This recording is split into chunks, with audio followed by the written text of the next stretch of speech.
ہم سب میرے سامنے صحیح بخاری کی ایک روایت ہے، غامدی صاحب سے اس کا مفہوم اور مدعا ہم جانیں گے۔ سیدنا ابوبکر کی نسبت سے ایک مرفوع روایت بیان کی جاتی ہے کہ وہ کہتے ہیں کہ رسول اللہ صلی اللہ علیہ وسلم خود فرما کے گئے ہیں کہ ہماری میراث نہیں ہوتی، ہم انبیاء جو کچھ چھوڑ جاتے ہیں وہ صدقہ ہوتا ہے، اور یہ کہ آل محمد کے اخراجات اسی مال سے پورے کیے جائیں گے، مگر انہیں یہ حق نہیں ہوگا کہ کھانے کے علاوہ اور کچھ تصرف کریں۔ میں اللہ کی قسم آپ کے صدقے میں سے جو آپ کے زمانے میں ہوا کرتا تھا اس میں کوئی رد و بدل نہیں کروں گا، بلکہ وہی نظام جاری رکھوں گا جسے نبی صلی اللہ علیہ وسلم نے قائم کیا تھا۔ پھر سیدنا علی ابوبکر رضی اللہ عنہ کے پاس آئے اور کہنے لگے، اے ابوبکر، ہم آپ کی فضیلت و مرتبے کا اقرار کرتے ہیں۔ اس کے بعد انہوں نے نبی کریم صلی اللہ علیہ وسلم سے اپنی قرابت اور اپنے حق کا ذکر کیا۔ ابوبکر رضی اللہ تعالیٰ عنہ نے فرمایا، اس ذات کی قسم جس کے ہاتھ میں میری جان ہے، آپ صلی اللہ علیہ وسلم کی قرابت والوں سے سلوک کرنا مجھے اپنی قرابت والوں سے سلوک کرنے سے زیادہ پسند ہے۔ ہم سب یہ پس منظر تو باغ فدق کا ہے، اس پر آپ کا نقطہ نظر سامنے آتا رہتا ہے۔ روایت کو سامنے رکھ کے 2-3 سوالات ہیں وہ میں آپ کی خدمت میں رکھتا ہوں۔ پہلی چیز یہ ہے کہ اگر دین اور شریعت نے وراثت کا کوئی قانون مقرر کیا ہے تو جس طرح ہم عام مسلمان اس کے پابند ہیں تو انبیاء کو بھی ہونا چاہیے۔ کیا قرآن مجید میں کوئی ایسا استثناء موجود ہے جس سے رسول اللہ صلی اللہ علیہ وسلم بطور نبی کے میراث لینے اور آگے تقسیم کرنے کا حق نہیں رکھتے؟ یہ استثناء کیسے پیدا ہوا، اور اگر پیدا ہوا ہے تو خبر واحد سے پیدا ہوا ہے؟ خبر واحد تو دین میں کوئی مستقل بذات حکم نہیں دے سکتی۔ پہلے سوال کا جواب ارشاد فرمائیں کہ یہ روایت قرآن میں دیے گئے میراث کے عمومی مطلق قانون کے اندر ایک تخصیص پیدا کر رہی ہے خبر واحد کے ذریعے۔ سب سے پہلے خود قرآن کا قانون سمجھنا چاہیے۔ میں نے تو بارہا لوگوں کو توجہ دلائی ہے کہ اللہ تعالیٰ نے میراث کے بارے میں جو ہدایات سورہ نساء میں دی ہیں ان کے پس منظر کو اور خود ان کے الفاظ کو بہت اچھی طرح سمجھنے کے بعد ہی وہ باقی سب چیزوں کو سمجھ سکتے ہیں۔ پس منظر یہ ہے کہ پہلے سے میراث کی تقسیم کے بارے میں کچھ روایات چلی آ رہی تھی، ان کو قرآن مجید نے معروف سے تعبیر کیا ہے۔ معروف یعنی سوسائٹی کا دستور، ایک رواج ہے، اس کے تحت معاملات ہو رہے ہیں۔ پہلے مرحلے میں تو یہی توجہ دلائی کہ لوگ اس معروف کی اور اس رواج کی پابندی کریں۔ اس کے بعد پھر سورہ نساء کی آیات 11-12 میں اللہ تعالیٰ نے ارشاد فرمایا کہ معروف میں بہت سی چیزیں نزاع کا باعث بنتی ہیں، کیونکہ میراث ایک ایسی چیز ہے کہ زندگی میں آپ فیصلے کرتے ہیں، کسی کو کوئی معاملہ ہے، کوئی اختلاف ہے، بات ہو جائے گی، مرنے کے بعد آپ کیا چھوڑ کے گئے ہیں اس کو تقسیم ہونا ہے۔ اس میں پہلا سوال، اور یہ بڑا نازک سوال ہے، وہ یہ ہے کہ حقدار کون ہے؟ تو حقدار کون ہے کے بارے میں ہم دنیا کی تاریخ میں جاتے ہیں تو معلوم ہوتا ہے کہ 10 قسم کی آرا رہی۔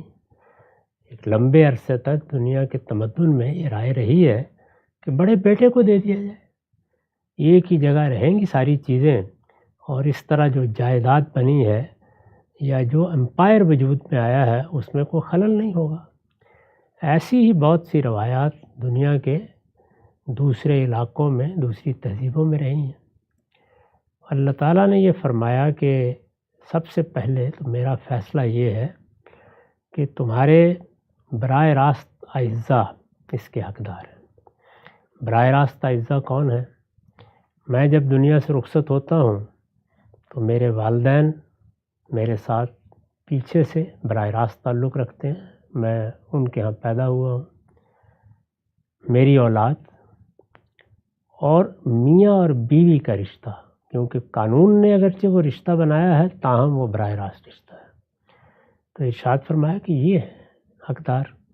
اب اگر کسی کی اولاد نہیں ہے تو پھر اس کے ساتھ بہن بھائی اس کی جگہ لے سکتے ہیں۔ تو ایک فیصلہ اللہ تعالیٰ نے یہ فرما دیا۔ یہ فیصلہ کرنا آسان نہیں تھا۔ دنیا کی تاریخ پر ایک نگاہ ڈال کے دیکھ لیں، اس میں بہت کچھ نزاعات رہے ہیں۔ دوسرا مسئلہ یہ تھا کہ یہ سب براہ راست رشتہ دار ہیں، یعنی بیوی بھی، شوہر بھی، اولاد بھی، والدین بھی، تو ان کے حصے کیسے تقسیم ہوں؟ یعنی کیا اصول ہے؟ کوئی معیار ہونا چاہیے۔ میں اگر والدین کے بارے میں فیصلہ کروں کہ انہیں زیادہ دوں گا تو اولاد کے ماتھے پہ شکن آ سکتی ہے۔ اولاد کے معاملے میں کہوں تو والدین یہ خیال کر سکتے ہیں۔ تو اللہ تعالیٰ نے فرمایا کہ تم یہ فیصلہ نہیں کر سکتے، یعنی ان میں سے کون اقرب و نفع ہے۔ یہ اسی سورہ میں انہی آیات میں اس کی وضاحت کی ہے کہ یہ فیصلہ کرنا کہ تمہارے ساتھ کس کا منفعت کا زیادہ تعلق ہے، اس میں دیکھیے ایک ہی لفظ میں بہت سے سوالوں کا جواب دے دیا۔ یعنی میراث کی تقسیم میں حقدار کیسے بنتا ہے؟ منفعت کے تعلق کی بنیاد پر رشتہ داروں سے ایک بالطبع منفعت حاصل ہوتی ہے۔ تو یہ بتا دیا کہ اس کی وجہ یہ ہے، اس لیے تمہاری میراث میں ان کو وارث بنایا جا رہا ہے۔ دوسری بات یہ بتائی کہ اس میں منفعت ہی کا قرب و بعد فیصلہ کرے گا کہ کس کا حصہ کم اور کس کا زیادہ ہونا چاہیے۔ ٹھیک، تو تم فیصلہ نہیں کر سکتے، لا تدرون، یہ فیصلہ پھر میں نے خود فرما دیا۔ تو اس کو اپنی وصیت اللہ تعالیٰ نے کہا تاکہ مسلمانوں کے گھرانوں میں اب کوئی نزاع نہ ہو۔ اللہ نے مقرر کر دیا یہ والدین کا حق ہے، یہ اولاد کا حق ہے، اولاد نہ ہو تو یہ بہن بھائیوں کا حق ہے، یہ بیوی کا حق ہے، یہ میاں کا حق ہے۔ لیکن جب یہ قانون بیان کیا تو یہ بتایا کہ اس سے پہلے تم کو حق حاصل ہے کہ تم کوئی وصیت کرنا چاہتے ہو تو کر دو، اس پر کوئی قدغن نہیں لگائی، کوئی پابندی نہیں لگائی۔ جو قدغن فحوائے کلام سے لگ رہی ہے وہ ایک ہی ہے، اور وہ یہ ہے کہ جن کے حصے اللہ نے مقرر کر دیے ہیں رشتہ داری کی بنیاد پر، ان کے حصوں میں اب تصرف کا حق میرے یا آپ کے پاس نہیں رہا۔ تو ان کا معاملہ تو اللہ تعالیٰ کی طرف سے طے ہو گیا۔ اس کو اللہ تعالیٰ نے اسی لیے فرمایا کہ میری وصیت ہے۔ تو اللہ کی وصیت کے مقابل میں تو کوئی وصیت پیش نہیں کی جا سکتی، لیکن ان کے علاوہ اور رشتہ داری کے تعلق کو چھوڑ کر خود ان کی کسی ضرورت، کسی منفعت کے پہلو سے اگر کوئی وصیت کرنی ہو تو ہر جگہ یہ فرمایا کہ تمہاری وصیت کے بعد، اور اس وصیت کو نکرہ استعمال کیا، جو وصیت تم چاہو کر دو، جتنی چاہے کر دو، کوئی پابندی نہیں لگائی اس کے اوپر سوائے اس ایک پابندی کے۔ یہ قانون ہے، تو اس میں مجھے بھی حق ہے، آپ کو بھی حق ہے کہ ہم اپنی میراث کے بارے میں یہ وصیت کر دیں کہ یہ ساری کاری اللہ کی راہ میں ہے۔ یعنی اس میں کیا چیز ہے جو قانون کے خلاف ہے؟ اللہ کی راہ میں دینے پر تو کوئی پابندی نہیں ہے۔ پابندی یہ ہے کہ جو وارث ہیں ان کے معاملے میں اپنی طرف سے کوئی اقدام کیا جائے۔ یعنی میں وصیت کروں گا، میں نے ساری اللہ کے راہ میں وصیت کر دی، میں نے 1/3 کر دی، میں نے 2/3 کر دی، جو بچے گا اس میں وارثوں کے حصے ہوں گے۔ اگر میں سارا کا سارا اللہ کی راہ میں دے دیتا ہوں تو اس میں کوئی قانونی رکاوٹ نہیں ہے۔ رسول اللہ نے ایک موقع پر صرف نصیحت کی تھی کہ ایسا نہ کرو تو اچھا ہے۔ یعنی اپنے ایک صحابی کو انہوں نے کہا میں سب اللہ کی راہ میں دینا چاہتا ہوں، تو فرمایا تمہارے اعزاء اقربا ہیں، ان کو کیوں دوسروں کا محتاج چھوڑ کے جا رہے ہیں؟ پابندی کوئی نہیں ہے۔ تو اس لیے اگر یہ معاملہ جو صدیق رضی اللہ عنہ کے سامنے پیش ہوا اس کو میراث کا معاملہ مانا جائے تو رسالت مآب نے جو کچھ فرمایا وہ سیدنا صدیق سے بڑھ کر کس کی روایت ہو سکتی تھی کہ جس کو قبول کرنے سے انکار کر دیا جائے۔ وہ فرما رہے ہیں کہ آپ نے یہ کہا تھا کہ ہم انبیاء لا نرث ولا نورث، نہ ہم کسی چیز کے مالک بنتے ہیں جو دنیا میں ہوتا ہے بس اس کو استعمال کر لیتے ہیں، نہ اپنی میراث چھوڑ کے جاتے ہیں کہ وہ لوگوں میں تقسیم کی جائے۔ جو ہم چھوڑتے ہیں ما ترکنا صدقہ، وہ اللہ کی راہ میں خرچ کر دیا جائے۔ تو اگر اس زاویے سے انہوں نے دیکھا تو یہ بھی بالکل ٹھیک ہے، اور اگر دوسرے زاویے سے دیکھیے جو قرآن نے بیان کیا ہے کہ یہ در حقیقت یعنی فدق اور اس طرح کے باغات وغیرہ یہ کوئی ذاتی ملکیت تھے ہی نہیں، یہ تو اللہ تعالیٰ نے قومی املاک کی حیثیت سے محفوظ رکھ لیے تھے، اور یہ فرمایا تھا، بلکہ اسی میں یہ اصول بیان کیا ہے، یہ بھی بتایا ہے کہ کیوں قومی املاک رہنی چاہیے۔ سورہ حشر میں ہے تو اس میں پوری بات بیان کی ہے کہ قومی املاک جیسے زمین ہے، جس طرح زمین کے خزانے ہیں، تو یہ فرمایا ہے کہ یہ قومی املاک کی حیثیت سے رہنے چاہیے، کیونکہ اگر تم ان کو نجی ملکیت میں دے دو گے تو لکیلا دولتم بین الاغنیاء منکم، ایسا ہوگا پھر کہ یہ تمہارے اغنیاء ہی میں گردش کرتے رہیں گے۔ یعنی نجی ملکیت میں دے دو گے تو تھوڑا عرصہ نہیں گزرے گا کہ چند ہاتھوں میں چلے جائیں گے، اور انہی کے ہاتھوں میں جائیں گے جن کے لیے اللہ تعالیٰ نے غنی ہونے کے مواقع پیدا کر دیے ہوتے ہیں، کیونکہ دنیا میں اس کے کچھ قوانین اور اصول چل رہے ہیں، تو ان کو قومی املاک رکھا جائے۔ یہ قومی املاک کی حیثیت سے رسالت پاک صلی اللہ علیہ وسلم کے پاس تھے، اور اس میں خود اللہ تعالیٰ نے بتا دیا تھا کہ آپ اس میں اپنے اخراجات بھی پورے کریں، اپنے اعزاء اقربا کے اخراجات بھی پورے کریں۔ تو اس کے بارے میں اگر یہ تاثر پیدا ہو گیا کہ یہ کوئی ذاتی ملکیت ہے، یہ بھی ہو سکتا ہے، تو اگر سیدنا صدیق نے قرآن کی اس آیت کو سامنے رکھ کر ان کو قومی املاک کی حیثیت دی اور ان کے بارے میں وہی فیصلہ کیا جو حضور نے اپنے لیے کیا تھا، صورت میں بھی ٹھیک ہے۔ تو آپ قرآن کے زاویے سے دیکھیے اور ان کو قومی املاک کی حیثیت سے سامنے رکھ کر رائے قائم کیجیے، تب بھی سیدنا صدیق ہی کی رائے درست معلوم ہوتی ہے۔ اور اگر میراث کے معاملے میں جو کچھ انہوں نے فرمایا ہے اس کو سامنے رکھیں، تب بھی قرآن کی روشنی میں بالکل ٹھیک ہے۔ تو میرے نزدیک اگر آدمی جذبات یا تعصبات میں مبتلا نہ ہو تو استدلال کی بنیاد پر تو سیدنا صدیق کی رائے پر کوئی ادنا اعتراض نہیں کیا جا سکتا۔ نقطہ بالکل واضح ہوا۔ اچھا، ہم سب کچھ ضمنی توضیحی سوالات ہیں اسی سے متعلق، وہ بھی رکھتا ہوں آپ کی خدمت میں۔ سب سے پہلی چیز جو اولاد ہے، ظاہری بات ہے اس قضیے کے اندر تو اولاد فریق کی حیثیت سے کھڑی ہوئی ہے۔ سیدہ فاطمہ ایک چیز کا مطالبہ کر رہی ہیں۔ پہلا سوال یہ ہے کہ جو رسالت مآب صلی اللہ علیہ وسلم نے وصیت کی تھی، اس وصیت سے خود اولاد کیسے ناواقف ہے، اور باہر سے ایک شخص جو ہے وہ کہہ رہا ہے کہ جی یہ ہمیں رسول اللہ کی وصیت ہے۔ تو وصیت تو عام طور پہ یہ ہوتا ہے کہ تمام اعزاء اس وصیت سے واقف ہوتے ہیں۔ ظاہری بات ہے اس معاملے میں اولاد کے پاس چونکہ کچھ نہیں آ رہا، تو رسول اللہ صلی اللہ علیہ وسلم کی نسبت سے اگر یہ بات آئی ہے تو عقل یہ کہتی ہے کہ یہ بات تو بچوں کو پہلے معلوم ہونی چاہیے تھی بنسبت باہر والوں کے۔ یہ رسالت مآب صلی اللہ علیہ وسلم نے یہ بات کسی موقع پر مسجد میں، کسی خطبے میں، کسی موقع پر فرمائی ہوگی، وہ بسا اوقات ذہن میں نہیں رہتی۔ اس کی ایک بڑی نمایاں مثال سقیفہ بنی ساعدہ میں سامنے آئی۔ رسالت مآب نے یہ فیصلہ کر دیا تھا کہ دو جماعتیں ہیں، ایک انصار کی ہے، ایک قریش کی ہے، میرے بعد اقتدار قریش کو منتقل ہو جائے گا، لیکن انصار اس کو بھول بیٹھے۔ وہاں پر باقاعدہ مجلس منعقد ہوئی، تقریریں ہونا شروع ہو گئیں۔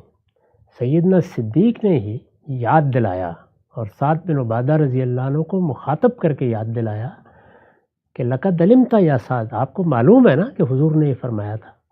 تو اس وقت پھر ان کو یاد آ گیا، انہوں نے اس کی تصدیق کر دی۔ تو ایسا بارہا ہوتا ہے کہ ایک چیز کہی گئی تھی لیکن وہ ذہن میں نہیں رہی، توجہ نہیں رہی، یا اس کی کوئی دوسری توجیہ ذہن میں ہے جس توجیہ پر آپ مطمئن ہیں، یعنی وہ بات کسی خاص مال کے بارے میں فرمائی گئی تھی، اس کے بارے میں نہیں فرمائی گئی تھی۔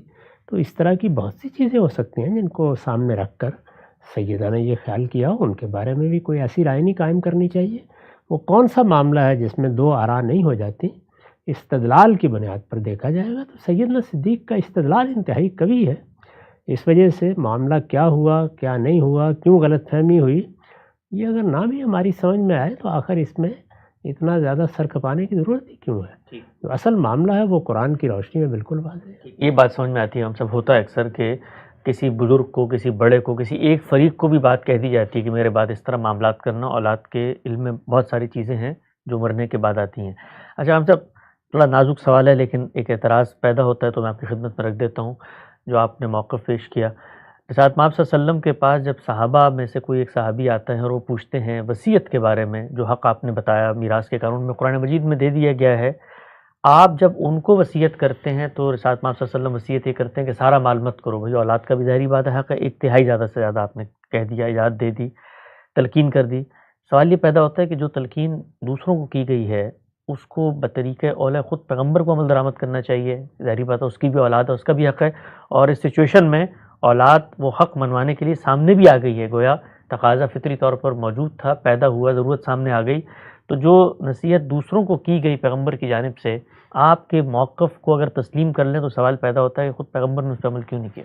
سیدنا صدیق نے اس کی وضاحت کر دی ہے، اور وہ یہ کہ جس طریقے سے رسول اللہ ان کی کفالت کرتے تھے، ان کا حصہ دیتے تھے، وہ فرماتے ہیں میں ایسے ہی دیتا رہوں گا، یہ قومی املاک ہے، رہیں گی، اس لیے محرومی کا تو وہ فیصلہ نہیں کر رسول اللہ کو پتہ تھا مال فیض تو چل ہی رہا ہے کہ اسی لیے یہ تو ان کو معلوم تھا، رسول اللہ کو بھی معلوم تھا۔ سیدنا صدیق نے اس کی وضاحت کر دی کہ رسول اللہ جس طرح تمہاری کفالت کرتے تھے، جس طرح تمہیں اس میں سے کوئی مال دیتے تھے، جس کو بھی دیتے تھے، یعنی ظاہر ہے کہ آپ کی ازواج مطہرات بھی تھیں، کوئی میراث ہوتی تو اس میں ان کا حصہ بھی تھا.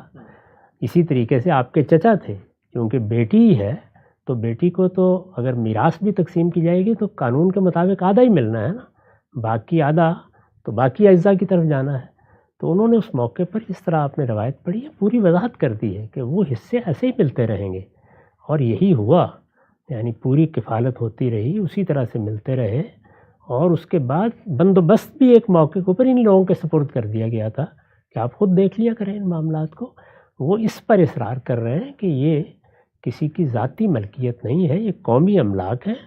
ان میں جس کے لیے رسول اللہ نے جو طریقہ طے کیا ہے میں اس کو ویسے ہی جاری رکھوں گا، لیکن یہ رہیں گی قومی املاک، یہ کسی کے ملکیت میں نہیں دی جا سکتی. تو یہ پوری بات انہوں نے بیان کر دی. بالکل واضح ہو گیا. اچھا ہم سب یہ جو ایک غلط فہمی عام طور پہ پیدا کی جاتی ہے، ظاہری بات ہے اس کے پس منظر میں سیدنا ابوبکر کے بارے میں کچھ اور تصورات موجود ہیں. یہ جو بڑے کبار صحابہ ہیں اور پورا کا پورا ہمارے ہاں جو مسئلہ امامت پیدا ہوا ہے اس میں سیدنا علی کے ساتھ صحابہ اکرام کے جو مد مقابل چیزیں اور کشمکش دکھائی جاتی ہے، اس پس منظر میں سچویشن کو سمجھیں تو بڑی قصہ کہانیاں لوگوں نے بنا لی کہ محرومی کی داستانیں اور پھر ظلم اور پھر جنازے میں شرکت، عدم شرکت، وہ تو واعظین کے قصے ہیں، بات سمجھ میں آتی ہے.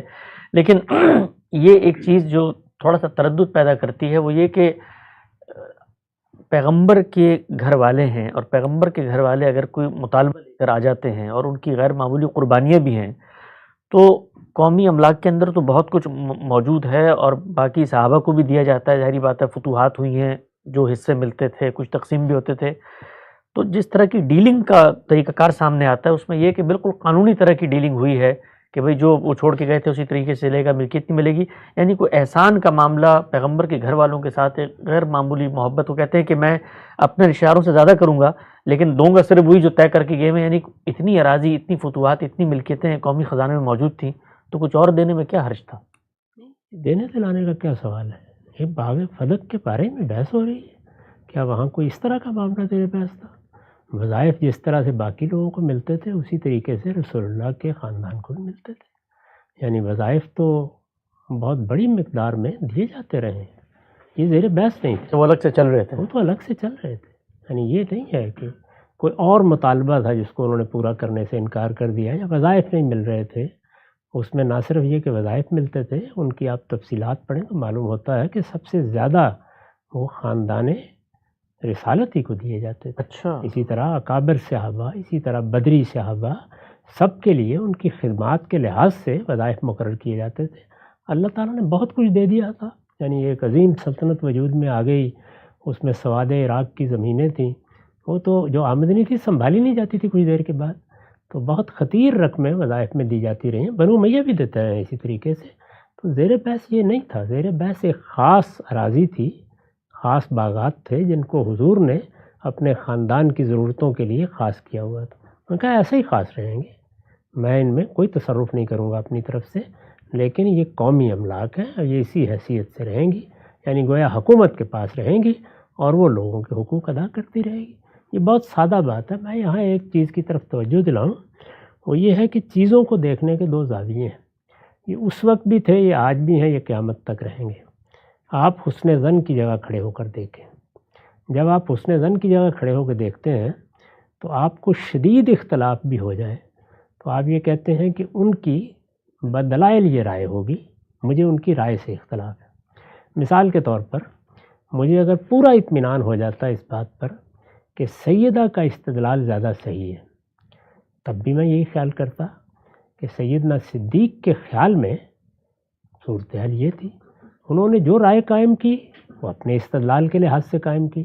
وہ استدلال غلط بھی ہو سکتا ہے، صحیح بھی ہو سکتا ہے، لیکن میں ان کے بارے میں کوئی بدظنی نہیں کروں گا. میں نے بارہا اپنے اہل تشیع بھائیوں کو یہ مشورہ دیا ہے کہ وہ اپنے پورے موقف پر قائم رہیں. مخالفین کے بارے میں یہ مان لیں کہ ان کی رائے سے یا ان کے مقدمات سے ان کا اختلاف دلائل کی بنیاد پر، اور یہ کہہ دیں کہ ان کے دلائل کمزور ہیں، ہم ان کو نہیں مانتے. یہ سارے جو کچھ بھی اختلافات ہیں یہ اگلے دن بالکل ختم ہو جائیں گے. یعنی اختلافات رہیں گے لیکن مخالفتیں ختم ہو جائیں گی.